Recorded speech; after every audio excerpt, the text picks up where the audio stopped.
కలియుగ ప్రత్యక్ష దైవం శ్రీ వెంకటేశ్వర స్వామి పాదాల చెంత లోకేష్ గారి యువగలం పాదయాత్ర ఈ రోజు మొదలైంది. ఆయన ఆశీస్సులు వెంకటేశ్వర స్వామి ఆశీర్వాదం తీసుకొని కుప్పంలో ఇదే సమయానికి 11 గంటల 40-50 నిమిషాల మధ్యలో మొదటి అడుగు వేయడం జరిగింది. ఇది ఒక పెను సంచలనంగా లోకేష్ గారి పాదయాత్ర అనేక ఆటుపోట్లు, అనేక ఇబ్బందులు, ఎన్ని ఇబ్బందులు పెట్టినా, ఏమి చేసినా, చివరకు తండ్రిని అరెస్ట్ చేసినా, ఆయన్ని ఇబ్బందులు పెట్టినా కేవలం ప్రజల ఆశీర్వాదం, స్వామివారి ఈరోజు కలియుగ ప్రత్యక్ష దైవం శ్రీ వెంకటేశ్వర స్వామి ఆశీర్వాదం వల్లనే ఈ పాదయాత్ర దిగ్విజయంగా పూర్తయింది.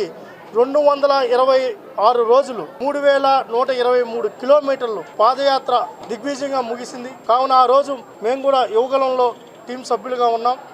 ఆ రోజు మా మీద కూడా కేసులు పెట్టి మా వాలంటీర్స్ని కూడా జైల్లో పెట్టడం జరిగింది. ఆ రోజు స్వామివారిని వేడుకోవడం జరిగింది. స్వామి యువగలం పాదయాత్ర ముగిసిన తర్వాత మళ్ళీ వచ్చి టెంకాయ కొట్టుకుంటానని చెప్పి ఆ రోజు యువగలం వాలంటీర్ల కోఆర్డినేటర్గా స్వామివారిని మదిలో తలుచుకోవడం జరిగింది.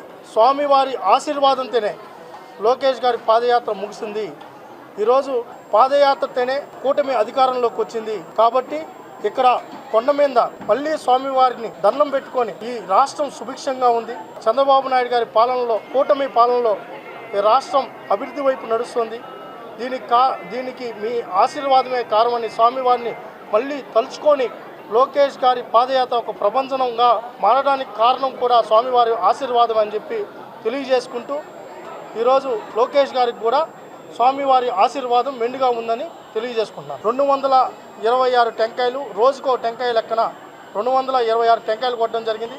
3123 కిలోమీటర్ల పాదయాత్ర దిగ్విజయంగా ముగించి అనంతరం సభలో నవశకానికి నాంది పలకడం జరిగింది. ఇక్కడే స్వామివారి దర్శనానికి ఆ రోజు యువకులం మొదలు పెట్టేటప్పుడే మీరందరూ ఉన్నారు.